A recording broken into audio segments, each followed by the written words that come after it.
Good afternoon students. आशा करता हूँ इस लॉकडाउन की स्थिति में आप घर में होंगे, सुरक्षित होंगे। स्टूडेंट, मिशन एकेडमी ने बहुत ही एक अच्छा आपको एक तरीके से ऑफ़र दिया है ऑनलाइन स्टडी करने का। तो आशा करता हूँ आप सब लोग घर पे होंगे और ऑनलाइन स्टडी की आप रिवाज कर रहे होंगे। स्टूडेंट, कोशिका के बारे में आप 9th क्लास से ही पढ़ते चले आए होंगे और ये जो टॉपिक है सेल वाला कोशिका का, ये बहुत ही अच्छा लेटेस्ट टॉपिक है और ये आजकल इतना डिटेल में इसका एक्सप्लेन हो गया है कि इसको साइंस की एक ब्रांच बना दिया गया है। इसको बोलते हैं साइटोलॉजी। क्या बोलते हैं इसको? साइटोलॉजी। अब साइटोलॉजी में क्या होता है कि सेल की स्टडी की जाती है। तो सेल की स्टडी जो की जाती है उसमें देखा जाता है सेल कैसी है, सेल का साइज कैसा है, सेल के अंदर जो सेल ऑर्गेन्स होते हैं वो किस टाइप के होते हैं। ठीक है ना?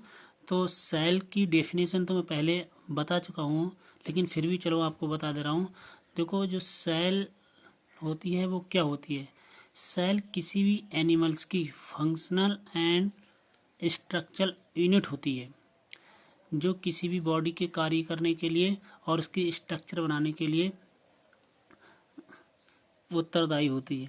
तो ऐसी जो सेल होती हैं, सेल मोस्टली 2 टाइप्स की होती हैं, 2 प्रकार की, जो मैं आपको पहले ही बता चुका हूँ। और इसको मैं आपको देखो एक फोटो के द्वारा बता रहा हूँ। सेल के प्रकार, 2 प्रकार की सेल दे रखी है। एक दे रखी है यूकैरियोटिक, दूसरी दे रखी है प्रोकैरियोटिक। यूकैरियोटिक और प्रोकैरियोटिक जो सेल हैं वो आपको बहुत पहले बता चुका हूँ, लेकिन फिर भी आपको बता रहा हूँ। प्रोकैरियोटिक सेल्स वो होती हैं जिसमें न्यूक्लियस डेवलपमेंट नहीं होता है, इसीलिए दिया है प्रो मीन्स फर्स्ट और कैरियन मीन न्यूक्लियस, जिसमें बहुत ही माइनर या प्रिमिटिव न्यूक्लियस होता है, उसकी बोलते हैं प्रोकैरियोटिक सेल्स। ठीक है। सेकेंड टाइप की जो सेल्स होती है वो है यूकैरियोटिक। यू मीन्स मॉडर्न या डेवलपमेंट, ऐसी सेल जिसका न्यूक्लियस डेवलपमेंट होता है, इसलिए उसको बोलते हैं यूकैरियोटिक सेल। ठीक है ना स्टूडेंट? ये दोनों जो टॉपिक हैं यूकैरियोटिक प्रोकैरियोटिक, वैसे तो बहुत इनकी लंबी डिटेल दे रखी है, लेकिन फिर भी हम आपको शॉर्ट में समझाएंगे कि यूकैरियोटिक और प्रोकैरियोटिक सेल्स क्या होती हैं। तो अभी आजकल देखो स्टूडेंट, कोरोना की डिसीज भी चल रही है और उसका संबंध भी सेल से ही है, क्योंकि इसकी जो सेल है ना कोरोना वायरस की, तो वो प्रोकैरियोटिक में ही आती है। प्रोकैरियोटिक का मतलब इसका जो न्यूक्लियस होता है वो डेवलपमेंट नहीं होता है। डेवलपमेंट न्यूक्लियस का मतलब होता है जिसमें सेल के और ऑर्गेन्स जैसे माइटोकॉन्ड्रिया है, गोल्जी का है, ये सारे अब्सेंट होते हैं। इसमें डियर होता क्या है, एक न्यूक्लिक एसिड होता है जो राउंडेड होता है, जिसको सर्कुलर डीएनए बोलते हैं। इसके डीएनए के चारों कोई न्यूक्लियर मेम्ब्रान नहीं होती है, नहीं कोई एक्स्ट्रा इसमें और न्यूक्लिक एसिड वगैरह वो नहीं होती, केवल डीएनए ही होता है। ठीक है। हिस्टोन प्रोटीन वगैरह ये भी नहीं होती, इसीलिए क्रोमोसोम्स का फॉर्मेशन नहीं करती। तो स्टूडेंट, ये जो टॉपिक है यूकैरियोटिक और प्रोकैरियोटिक है, इसको ध्यान से पढ़ना है और इसी से आपको वायरस है और बैक्टीरिया है, इसको आगे डिफरेंट करके बताया जाएगा और इस बता दिया जाएगा कि इनके साइज कैसे होते हैं और किस तरीके से ये वर्क करते हैं। ठीक है स्टूडेंट, तो आप इतना ध्यान रखना यूकैरियोटिक और प्रोकैरियोटिक किसे कहते हैं। ये आपको माइनर छोटी क्लासों में 9th में ईयर से ही पढ़ाया जाता है और ये सिंपल है, कोई टफ नहीं है। ठीक है।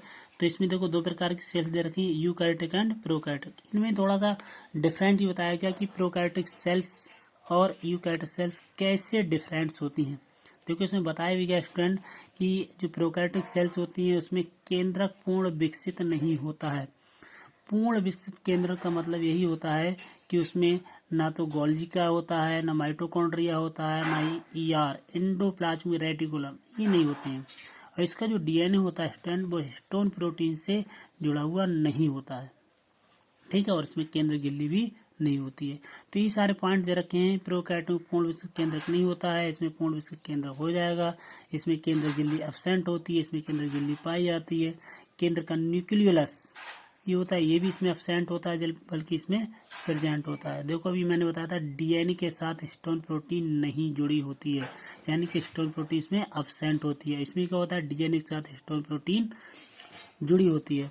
ठीक है, इसके बाद सेल ऑर्गेन्स, माइटोकॉन्ड्रिया, गोल्गी का, एंडोप्लाज्मिक रेटिकुलम आदि ये कैसे होते हैं, नहीं पाए जाते हैं, डेवलपमेंट नहीं होते हैं, यानी कि एब्सेंट होते हैं। इसमें ये सारे सेल ऑर्गेन्स पाए जाते हैं।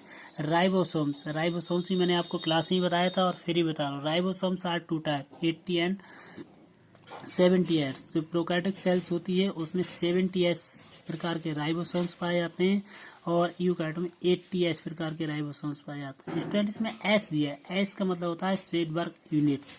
ठीक है, ये एक नॉर्म से पैमाना होता है राइबोसोम्स का। ठीक है, तो एस को लेकर के कंफ्यूज मत होना, कई स्टूडेंट पूछते हैं एस क्या, तो एस इसकी क्या हुई, एक तरीके से नॉर्म से पैमाना, यूनिट भी कह सकते हैं इसको, फिर भी 2 सब यूनिट में तोड़ा जाता है, तो ध्यान रखना। ठीक है, अब जो प्रोकैरियोटिक सेल्स होती हैं इसमें डिवीजन, जितनी भी देखो बॉडी ग्रोथ करती है तो उसके लिए डिवीजन इज मस्ट, डिवीजन बहुत इंपॉर्टेंट होता है। लेकिन जो प्रोकैरियोटिक सेल्स होती हैं उसमें माइटोसिस और मियोसिस डिवीजन नहीं होता है। ठीक है, ये सब हायर एनिमल्स होते हैं उनमें पाया जाता है, इसमें माइनर क्या कहते हैं डिवीजन होता है। ठीक, तो ये माइटोसिस जिसको बोलते हैं उसके द्वारा डिवीजन होता है। ठीक है, इसमें सेल वॉल जो होती है वो बहुत पतली होती है। ठीक, और इसमें मियोसिस और माइटोसिस डिवीजन ये पाए जाते हैं। प्रोकैरियोटिक सेल्स में जो बैक्टीरिया देखो यहाँ जीवाणु, जीवाणु मीन्स बैक्टीरिया, और ये नील हरित शैवाल साइनोबैक्टीरिया, वायरस, ये सब प्रोकैरियोटिक सेल्स के अंदर आते हैं। ठीक है, और जो यूकैरियोटिक सेल्स होती है उसमें आते हैं समस्त पादप एवं जंतु। ठीक, थैंक्स स्टूडेंट्स, बाकी आपको डिटेल में नेक्स्ट टाइम बताऊंगा। Thank you student.